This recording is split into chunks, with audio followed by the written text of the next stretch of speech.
د غزني ناوې ولسوالۍ اوسېدونکي چې وچکالیو او غربت دې حالت ته رسولي د یوه مرستندوی بنسټ له لورې ورسره د اتو قلمو خوراکي توکو مرسته وشوه.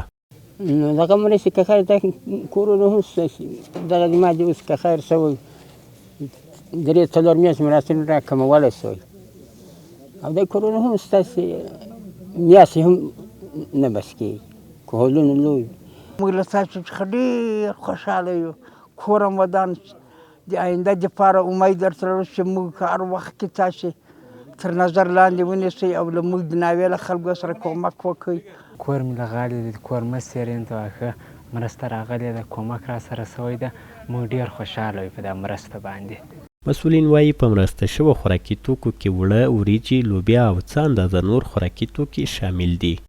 نوي وکلیو ته البته دا مواد هغو خلقو دپاره دي چې هغه د کار توانایي نه لري او بې سرپرسته کورونه وي چې بعضې یتیمان وي، بعضې کونډې وي او بعضې د کار توان نه لري.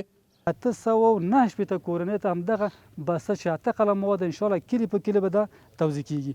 پاتې کېږي یوازې 15 کلي چې 119 بسې دي، هغه به انشاءالله الرحمن همدغه نږدې راتلونکي هغه به هم ورسېږي. باید وویل شي چې ناوه د غزني یوه لرې پرته ولسوالي ده.